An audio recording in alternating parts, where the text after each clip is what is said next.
जय हिंद दोस्तों, आर के मौर्य कॉमर्स क्लासेस के यूट्यूब चैनल में आपका स्वागत है। आज की इस वीडियो के माध्यम से इनकम टैक्स की पहली पेड क्लास उपलब्ध करा रहे हैं। यहीं से अपनी नोट्स बनाना आप लोग शुरू कर दीजिए। जो प्रश्न आपके पेपर में आ सकते हैं वही प्रश्न आपको अच्छे से समझाएंगे। आप लोग अपनी कॉपी में लिख लीजिए और अच्छे से ध्यान देकर पढ़ाई कीजिए। शुरुआत करते हैं। Income tax. इनकम टैक्स को हिंदी में आयकर कहते हैं।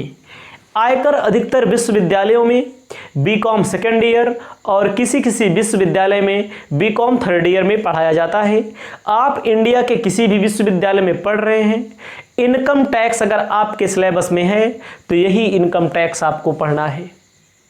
आपके पास बुक कोई भी होगी, लेकिन सब में एक जैसे ही परिभाषाएं लिखी होती हैं, एक जैसे ही क्वेश्चन, वही नियम लिखे होते हैं। थोड़ा सा अंकों का व शब्दों का परिवर्तन होता है। तो शुरुआत करते हैं आयकर के परिचय से। आयकर लगाया क्यों जाता है, इसके बारे में चर्चा करेंगे। आयकर के लगाने के पहले हम कर पर चर्चा करते हैं, यानी कि टैक्स पर चर्चा करते हैं। किसी देश में टैक्स क्यों लगाया जाता है।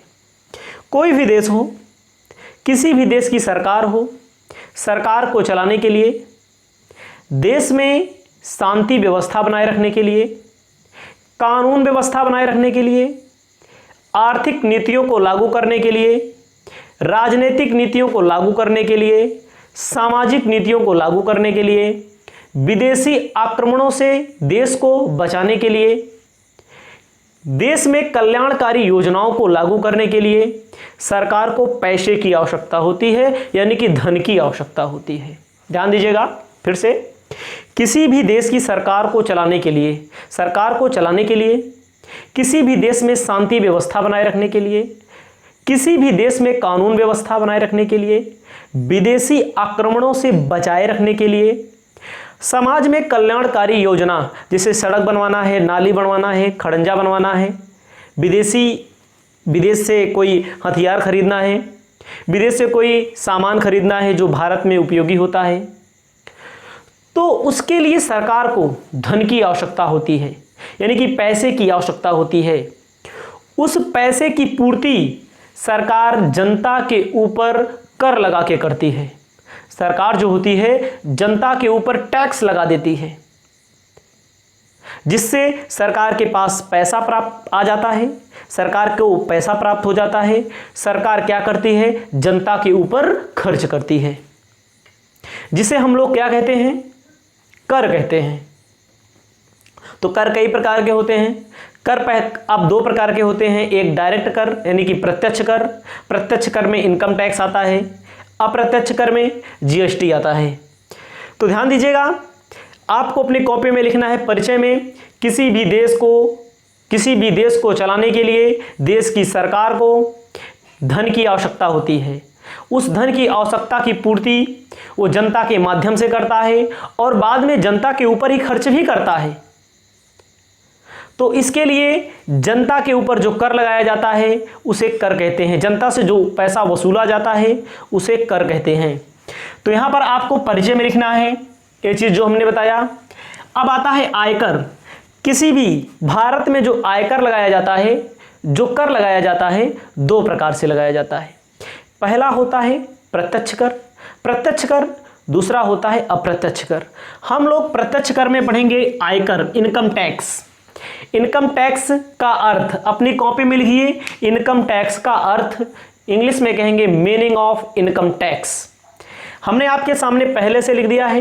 क्या लिखा है देखिए, आयकर एक प्रत्यक्ष कर है। आयकर मतलब कि इनकम टैक्स एक प्रत्यक्ष कर है। प्रत्यक्ष का मतलब होता है इंग्लिश में डायरेक्ट। प्रत्यक्ष का मतलब होता है जिस व्यक्ति के ऊपर लगाया जाएगा उसी व्यक्ति से वसूला जाएगा। मतलब कि आयकर, इनकम टैक्स एक प्रत्यक्ष कर है, जो किसी व्यक्ति के ऊपर लगाया जाता है उसी व्यक्ति से वसूला जाता है, उसे कहते हैं प्रत्यक्ष कर। आगे कह रहा है जो किसी व्यक्ति की गत वर्ष में अर्जित, गत वर्ष का मतलब क्या होता है, पिछला वर्ष। आयकर एक प्रत्यक्ष कर है जो किसी व्यक्ति की गत वर्ष में अर्जित, गत वर्ष मतलब होता है पिछला वर्ष, 1 अप्रैल से 31 मार्च, पिछले वर्ष 1 अप्रैल से 31 मार्च में अर्जित या प्राप्त की गई आय पर आयकर विभाग द्वारा लगाया वसूला जाता है। ध्यान दीजिएगा, गत वर्ष का मतलब पिछला वर्ष, चाहे आप कमाए हैं चाहे आप प्राप्त कर लिए हैं, आयकर विभाग द्वारा, इसका एक अलग से विभाग बनाया गया है, आयकर विभाग द्वारा लगाया जाएगा व वसूला जाएगा। आगे कह रहा है आयकर विभाग केंद्रीय सरकार के वित्त मंत्रालय का पृथक विभाग है। जो आयकर विभाग होता है केंद्र सरकार का वित्त मंत्रालय, केंद्र सरकार में एक वित्त मंत्रालय होता है विभाग, वित्त मंत्रालय का एक अलग से विभाग बनाया गया है जिसे कहेंगे आयकर विभाग कहा जाता है। कह रहा है आगे आयकर विभिन्न खंडों व दरों के आधार पर गणना करके ज्ञात किया जाता है। जो इनकम टैक्स ज्ञात किया जाता है कि कितना कर देना है, कह रहा है विभिन्न खंडों, विभिन्न खंडों का मतलब होता है सबके लिए अलग अलग आयकर निर्धारित किया गया है। किसी व्यक्ति के लिए अलग है, किसी कंपनी के लिए अलग है, किसी संस्था के लिए अलग है, किसी सहकारी समिति के लिए अलग है, सबके लिए अलग अलग आयकर की दरें हैं, विभिन्न खंड हैं। विभिन्न खंड का मतलब होता है कि जिसकी उम्र 60 वर्ष से कम है, जिसकी उम्र 60 वर्ष से अधिक है, 80 वर्ष से कम है, जिसकी उम्र 80 वर्ष से अधिक है। आपको यहाँ पर ध्यान देना है आगे, जो यह केंद्रीय सरकार की आय का प्रमुख स्रोत है। जो केंद्र सरकार पैसा प्राप्त करती है, सबसे ज़्यादा पैसा आयकर विभाग द्वारा ही प्राप्त करती है, इनकम टैक्स द्वारा ही प्राप्त करती है। कह रहा है आगे इससे कुल केंद्रीय करों का आधे से अधिक राजस्व सरकार को प्राप्त होता है। मतलब कि जितना भी केंद्रीय कर होगा, जितना भी सेंट्रल गवर्नमेंट का टैक्स होगा, आधे से अधिक सिर्फ इनकम टैक्स से आता है पैसा। आपको आयकर के अर्थ में यही जो हमने लिखा है यही इतना लिखना है। क्या लिखना है? आयकर एक प्रत्यक्ष वार्षिक कर है। फिर से समझ लीजिए, आयकर एक प्रत्यक्ष वार्षिक कर है। प्रत्यक्ष का मतलब होता है जिस व्यक्ति के ऊपर लगाया जाएगा उसी व्यक्ति से वसूला जाएगा। अगला है जो किसी व्यक्ति की गत वर्ष में अर्जित या प्राप्त की गई आय पर आयकर विभाग द्वारा लगाया व वसूला जाता है।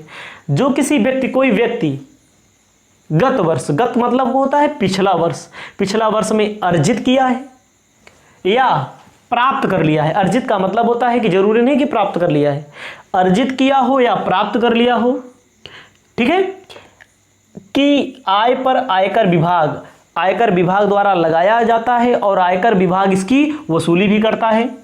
आगे कह रहा है आयकर विभाग विभिन्न खंडों का मतलब होता है जिसकी उम्र 60 वर्ष से कम है, जिसकी उम्र 60 वर्ष से अधिक है, जिसकी उम्र 80 वर्ष से अधिक है, और इसमें खंड बना दिए गए हैं। 2.5 लाख तक नील रहेगा, 2.5 लाख से 5 लाख तक, 5 लाख से 10 लाख तक, सबके नियम बना दिए गए हैं।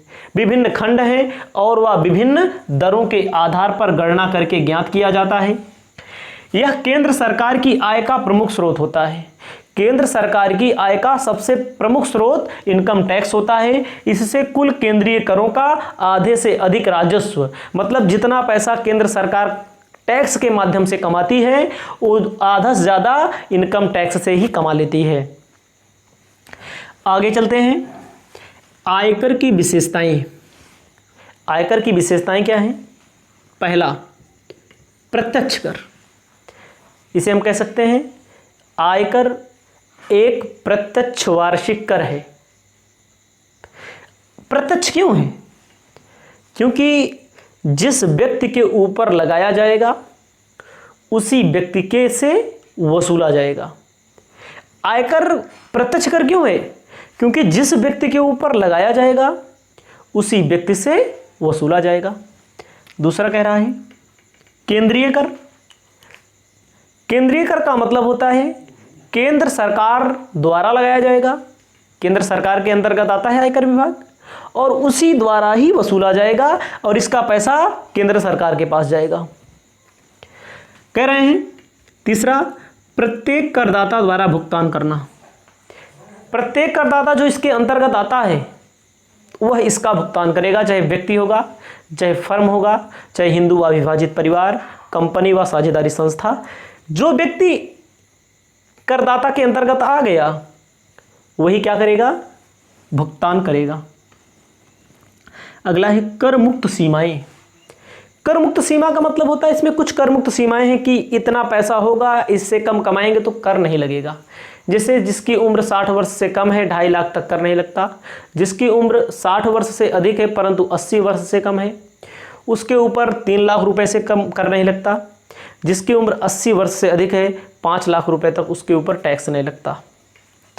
अगला है गत वर्ष की कर योग्य आय पर आयकर लगाया।